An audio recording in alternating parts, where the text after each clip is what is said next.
وَلَقَدْ يَسَّرْنَا الْقُرْآنَ لِلذِّكْرِ فَهَلْ مِن مُّدَّكِرٍ۔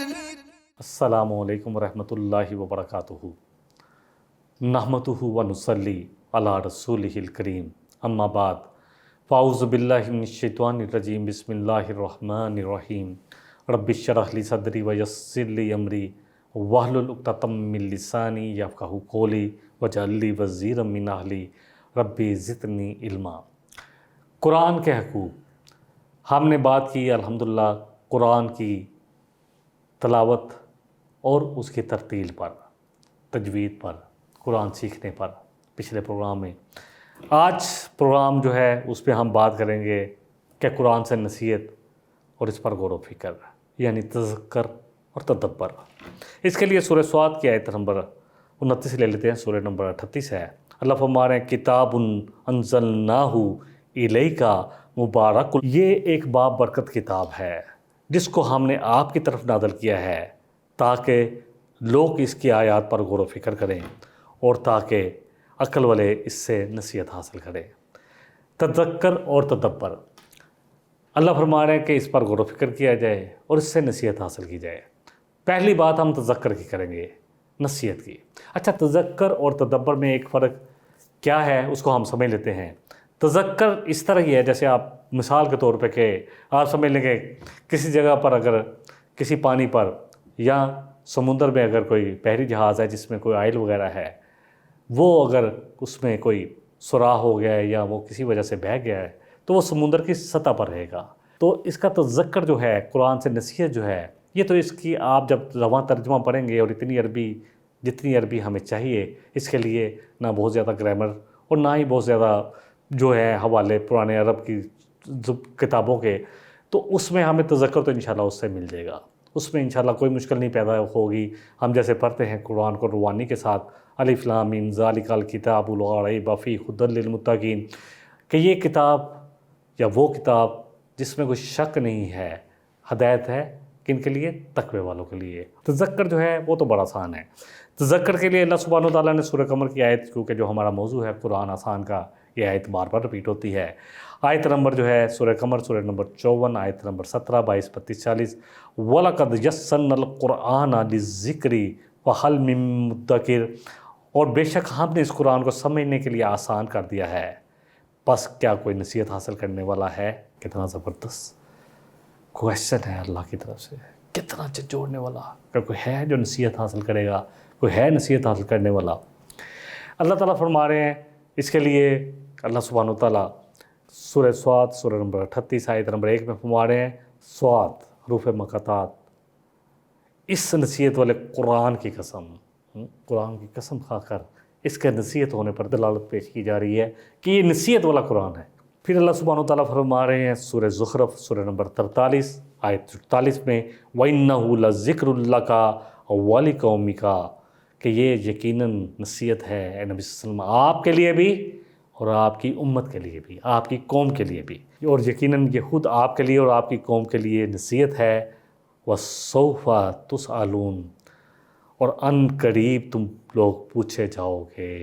اللہ اکبر، ان قریب تمہارا احتساب ہوگا، تم سے پوچھا جائے گا کہ قرآن سے کتنی نصیحت حاصل کرتے رہے۔ ہاں، پھر اللہ سبحانہ وتعالیٰ فرما رہے ہیں سورہ قاف، سورہ نمبر 50، آیت نمبر 45، فذکر بالقرآن، تو آپ نبی صلی اللہ علیہ وسلم قرآن کے ذریعے ان کو نصیحت کریں، ان کو سمجھاتے رہیں۔ من یخاف وعید، جو میری وعید ڈراوے کے وعدے سے ڈرتے ہیں، جن کو تھوڑا یقین ہے نا کہ قیامت قائم ہونی ہے، اللہ کے وعدے پورے ہونے ہیں، اچھے اعمال پر جنتیں ملنی ہیں، برے اعمال پر پکڑ ہوگی۔ اللہ اکبر۔ پھر اللہ سبحانہ وتعالیٰ فرما رہے ہیں سورہ حاقہ میں، سورہ نمبر جو ہے 69 ہے اور آیت نمبر 48 ہے، وَإِنَّهُ لَتَذْكِرَةٌ لِّلْمُتَّقِينَ، یقیناً یہ قرآن تقوی والوں کے لیے، پرہیزگاروں کے لیے نصیحت ہے، جو اللہ سے ڈرتے ہیں نا۔ تقویٰ کیا ہے؟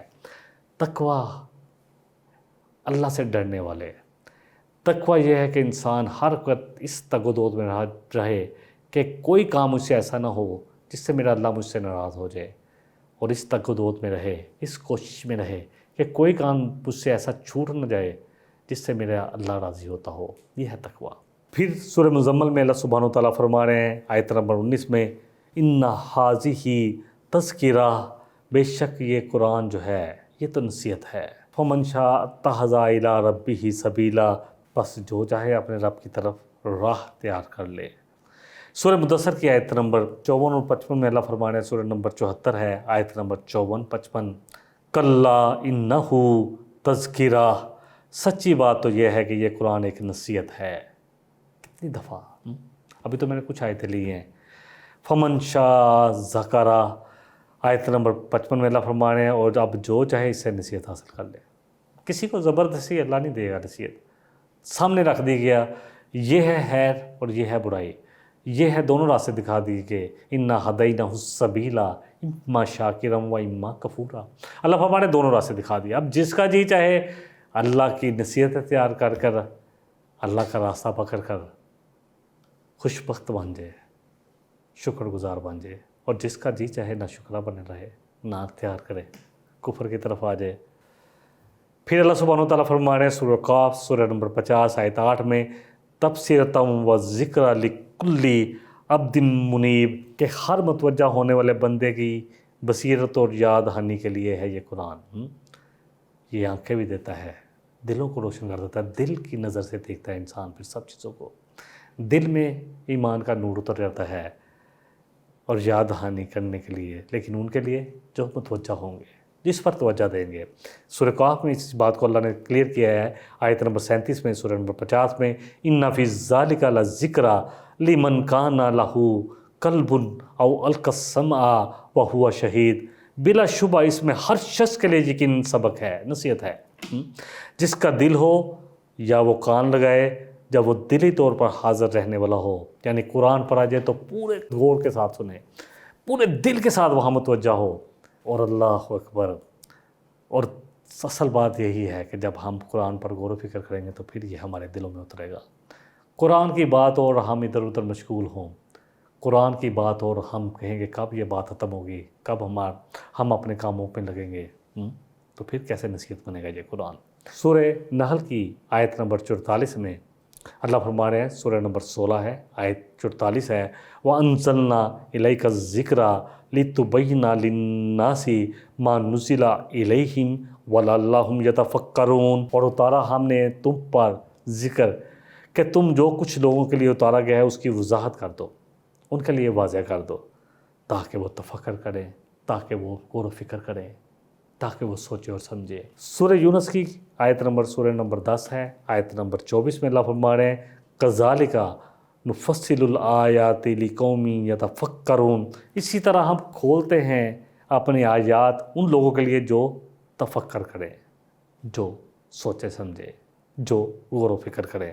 سورہ البقرہ کی آیت نمبر 242 میں اللہ فرما رہے ہیں، سورہ نمبر 2 میں، کذالک یبین اللہ لکم آیاتہ لعلکم تعقلون، اسی طرح اللہ اپنی آیات کی وضاحت فرماتا ہے تاکہ تم عقل سے کام لے سکو۔ سورہ زخرف کی آیت نمبر 3 میں اللہ فرما رہے ہیں، انا جعلناہ قرآنا عربیا لعلکم تعقلون، اور ہم نے اس قرآن کو عربی میں اتارا تاکہ تم اسے سمجھو، تاکہ تم عقل سے کام لو، سوچ سمجھ سے کام لو۔ تفسیر القرآن للذکر، قرآن نصیحت کے لیے آسان ہے کہ متعدد پہلو ہیں، مثلا ایک تو یہی کہ اس کا اصل موضوع اور اساسی مضامین فطرت انسانی کے جانے پہچانے ہیں۔ کوئی قرآن میں ایسی باتیں نہیں ہیں کہ جی کوئی ایسی باتیں کی جا رہی ہے جو ہماری تو بالکل سمجھ بھی نہیں آتی، وہی باتیں ہیں، قرآن مجھ سے اور آپ سے مخاطب ہے۔ قرآن کو پڑھتے ہوئے ایک سلیم الطبع انسان خود اپنے باطن کی آواز سن رہا ہوتا ہے۔ دوسرا اس کا جو طریقہ استدلال ہے نہایت فطری اور انتہائی سادہ ہے۔ مزید یہ کہ مشکل مضامین کو نہایت دل نشیں مثالوں کے ساتھ آسان بنا دیا گیا ہے۔ انشاءاللہ جیسے جیسے ہم قرآن پڑھیں گے تو آپ کو یہ بات سمجھ میں آئے گی۔ تیسرا یہ کہ اس کی زبان عام ہے، باوجود یہ کہ یہ ادب کا شاہکار ہے۔ کسی نے جب پی ایچ ڈی کرنی ہوتی ہے نا عربی میں، چاہے کسی بھی زبان سے تعلق رکھتا ہو، کسی بھی مذہب سے تعلق رکھتا ہو، اس کو جو فائنل کتاب پڑھائی جاتی ہے پی ایچ ڈی کے لیے وہ قرآن ہے۔ یہ ادب کا شاہکار ہے، فصاحت اور بلاغت کی معراج ہے، جیسے کہ ہم نے اس میں پہلے بھی ذکر کر چکے ہیں اپنے پچھلے پروگراموں میں کہ کیسے چیلنج کیا اس نے۔ عربی زبان کی تھوڑی بہت سوجھ بوجھ اور عملی اور معمولی سا ذوق رکھنے والا شخص بہت جلد اس سے مانوس ہو جاتا ہے۔ اس لیے میں کہتا ہوں کہ الحمدللہ ہم جیسے کو لیے تو یہ بڑا آسان کیا اللہ نے، نہایت آسان ہے۔ صرف عربی زبان کی تھوڑی بہت سوجھ بوجھ جب ہم رکھیں گے تو یہ ہمارے لیے آسان ہو جائے گا، اور بہت کم مقامات ایسے رہ جاتے ہیں جس میں ہم جیسوں کو دقت پیش آئے، لیکن وہ بھی انشاءاللہ تعالیٰ جب ایسی دقت پیش آئے تو اللہ سے مانگے کریں کہ اللہ جو مجھے سمجھ نہیں آیا تو سمجھا دے، یا کسی کو ذریعہ بنا دے جس کی وجہ سے میں یہ سمجھ سکوں، تو اللہ ضرور انشاءاللہ بنائیں گے۔ اب آتے ہیں تدبر کی طرف۔ تذکر کی بات ہو چکی، سورہ صاد کی آیت ہم نے جس طرح تلاوت کی تھی، کتاب انزلناہ الیک مبارک، اللہ فرما رہے ہیں کہ یہ کتاب جو بڑی مبارک ہے، یہ قرآن ایک کتاب مبارک ہے جو ہم نے تمہاری طرف نازل کی تاکہ لوگ اس کی آیات پر تدبر کریں اور سمجھدار لوگ نصیحت حاصل کریں۔ پھر سورہ اللہ اکبر نساء کی آیت نمبر سورہ نمبر 4 آیت نمبر 82 میں اللہ فرما رہے ہیں، افلا یتدبرون القرآن، کیا یہ لوگ قرآن پر غور نہیں کرتے؟ اگر یہ اللہ کے سوا کسی اور کی طرف سے ہوتا تو یقیناً وہ اس میں بہت سارے اختلافات پاتے۔ کوئی بھی آتھر اپنی کتاب لکھ رہا ہو تو 22 سال کے اس عرصے میں، کیا میں کہتا ہوں 5 سال میں اس کے موڈ میں، اس کی زندگی میں اتنی چینجنگ آ جاتی ہیں کہ اس طرح لکھ ہی نہیں پاتا۔ 13 سال بنتے ہیں کملی صاحب سے، اور 10 سال مدینے میں یہ نور برستا رہا، اور اول سے لے کر آخر تک اس میں کسی قسم کا کوئی اختلاف نہیں ہے کہ یہاں کچھ کہا گیا وہاں کچھ کہا گیا۔ اور پھر تدبر کے لیے جو آیت آتی ہے سورہ محمد سورہ نمبر 47 آیت نمبر 24، اللہ اکبر، اللہ فرما رہے ہیں کہ کیا یہ قرآن پر غور تدبر نہیں کرتے؟ افلا یتدبرون القرآن ام علی قلوب اقفالها، کیا یہ قرآن پر غور نہیں کرتے؟ کیا ان کے دلوں پر تالے لگ چکے ہیں، دلوں پر قفل لگ چکے ہیں؟ اللہ پوچھ رہے ہیں۔ اقبال نے فرمایا تھا، قرآن میں ہو غوطہ زن اے مرد مسلمان، اللہ کرے تجھے عطا جدت کردار۔ تدبر قرآن پڑھنے کی شرائط بڑی کڑی ہیں۔ قرآن کو بطریق تدبر، جب اس میں ڈوبنا ہے تو یہ سمندر ہے۔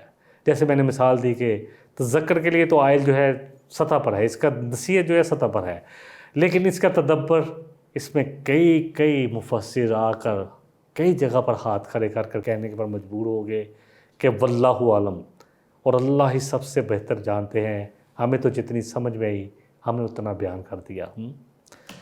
پڑھنے کی شرائط ان پر پورا کرنا، اس کے بغیر ہرگز ممکن نہیں کہ انسان تدبر کر سکے۔ ایک انسان اپنے آپ کو بس اسی کے لیے وقف کر دے، قرآن کو ٹائم دے، کاروبار کرتے ہیں کوئی مسئلہ نہیں، 4 دن کاروبار کرے، 2-3 دن قرآن پر غور و فکر کرے۔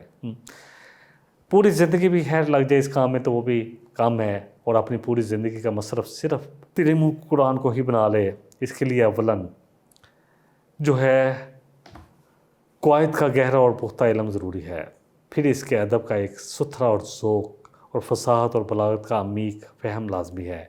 اس پر مستعد یہ کہ جس زبان میں قرآن نازل ہوا ہے اس کا صحیح فہم، اس کے بغیر ممکن ہی نہیں کہ انسان ایک طویل مدت تک قرآن کو پڑھتے رہنے اور اس پر غور کرتے رہنے کے بعد ہی اس سے مانوس ہوتا ہے۔ اس کے علاوہ نظم قرآن کا فہم بجائے خود تدبر قرآن کی راہ میں ایک کٹھن منزل ہے۔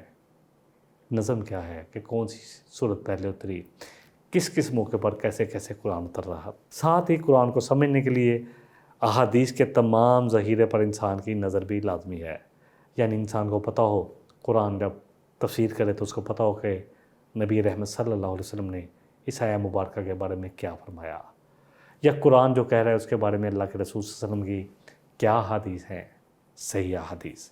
ان ساری منزلوں سے گزر کر تو انسان اس قابل ہوتا ہے کہ قرآن کو بطریق تدبر پڑھ سکے۔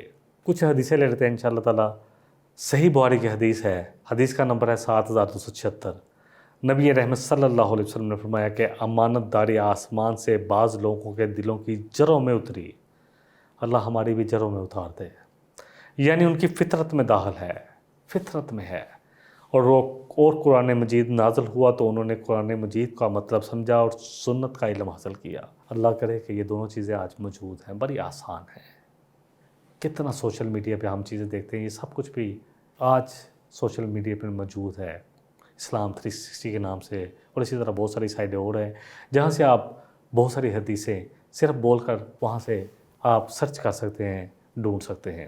اسی طرح قرآن کے آیات دیکھیں، سورہ توبہ میں اللہ فرمانے فلولا نفر من کل فرقۃ منہم طائفۃ لیتفقہوا فی الدین، پس کیوں نہیں نکلتا ہر گروہ میں سے، ہر فرقے میں سے ان کا ایک گروہ تاکہ سمجھ پیدا کرے دین کی، یعنی قرآن کی، دین کی سمجھ پیدا کرے۔ تدبر قرآن کا ثمرہ ہے کہ جس کے لیے نبی صلی اللہ علیہ وسلم نے فرمایا خیارہم فی الجاہلیۃ خیارہم فی الاسلام اذا فقہوا، کہ تم میں بہتر وہ تھے جو جاہلیت میں بہتر تھے، پھر اسلام میں آنے کے بعد بھی وہ بہتر ہے۔ اذا فقہوا، اذا فقہوا کا مطلب ہے جب انہوں نے غور و فکر کیا۔ جب فقہ کیا ہے؟ گہرا تدبر، گہرا غور و فکر۔ جیسے کہ حضرت عبداللہ بن عباس کے لیے نبی صلی اللہ علیہ وسلم نے خود دعا کی، آپ نے دعا فرمائی اللہم فقہہ فی الدین، اے اللہ اس کو دین کی، قرآن کی سمجھ بوجھ دے دے۔ تو تدبر کے لیے یہ قرآن جو ہے اللہ سبحانہ و تعالیٰ نے اللہ اکبر رکھا ہے، اور جو غور و فکر کرنے والے ہیں، جو تدبر کرتے ہیں، ان کا زیادہ وقت پھر قرآن کے ساتھ ہی گزرتا ہے، پھر دلوں کو چین بھی قرآن کے ساتھ ہی آتا ہے۔ صحابہ کرام رضوان اللہ علیہم اجمعین میں سے جنہیں قرآن کا خاص ذوق عطا ہوا تھا، وہ جو کئی برس ایک صورت پر غور و فکر و تدبر و فہم میں صرف کر دیتے تھے، ان کے بارے میں یہ تصریح ملتی ہے کہ وہ قرآن کے علم کی تحصیل کے ساتھ ساتھ اس پر پورے عمل کا بھی حد المقدور اہتمام کرتے تھے۔ جو پڑھتے تھے اس پر عمل کرنے کی پوری کوشش کرتے تھے، اور اس وقت تک آگے نہیں بڑھتے تھے جب تک انہیں یہ اطمینان نہیں ہو جاتا تھا کہ جتنا انہوں نے سیکھا ہے، پڑھا ہے، اس پر عمل کی توفیق بھی انہیں حاصل ہو گئی ہے۔ آپ شاید یہ معلوم کر کے حیران ہوں گے کہ صحابہ کرام رضی اللہ عنہم قرآن کی کسی صورت یا اس کے کسی حصے کے حفظ کا مطلب یہ سمجھتے تھے۔ حفظ کو کیا سمجھتے ہیں ہم؟ وہ یہ سمجھتے تھے، صحابہ کیا سمجھتے تھے کہ اس کا علم اور فہم بھی صرف یہ نہیں سمجھتے تھے کہ اس کو یاد کر لیجئے، بلکہ یہ سمجھتے تھے، حفظ کو سمجھتے تھے کہ اس کا علم اور اس کا فہم بھی حاصل کیا جائے اور اس پر عمل بھی کیا جائے۔ جو ہم حدیثیں سناتے ہیں، میں بہت ساری جگہ پر بات میں کرتا ہوں، وہاں پر صاحب قرآن کی بات ہے، اور صاحب قرآن میں لازم بات ہے کہ جو حافظ قرآن ہو اس کا رتبہ اتنا ہی بلند ہوگا۔ لیکن ہاں، حافظ قرآن کہتے ہیں، اور حافظ قرآن میں بہت سارے حافظ قرآن کو جانتا ہوں معذرت کے ساتھ، جنہیں شاید سورہ فاتحہ کا ترجمہ بھی کرنا نہیں آتا۔ اللہ اکبر۔ تو صحابہ تو یہ سمجھتے تھے حفظ کے بارے میں کہ حفظ جو ہے قرآن کو یاد بھی کر لینا ہے، اس کا فہم اور علم بھی حاصل کرنا ہے، اور پھر اس پر حد المقدور جتنی انسان میں کوشش کرنے کی صلاحیت ہے، یا جتنی انسان میں سمجھ لے وسعت ہے، جتنی انسان میں اللہ نے طاقت دی ہے، اس کے مطابق اس پر عمل کرے۔ یہ قرآن کا حصہ تھا۔ انشاءاللہ قرآن کے حقوق کے بارے میں ہماری یہ باتیں چلتی رہیں گی۔ آج جن دو چیزوں پر ہم نے بات کی وہ تھا تذکر اور تدبر۔ انشاءاللہ اگلی دفعہ آئیں گے تو اس پر عمل کے بارے میں بات کریں گے، جو سب سے زیادہ ضروری ہے۔ وآخر دعوانا ان الحمدللہ رب العالمین، سبحانک اللہم و بحمدک، اشہد ان لا الہ الا انت، استغفرک و اتوب الیک۔ والسلام علیکم ورحمۃ اللہ وبرکاتہ۔ إن هذا القرآن يهدي للتي هي أقوم ويبشر المؤمنين الذين يعملون الصالحات أن لهم أجرا كبيرا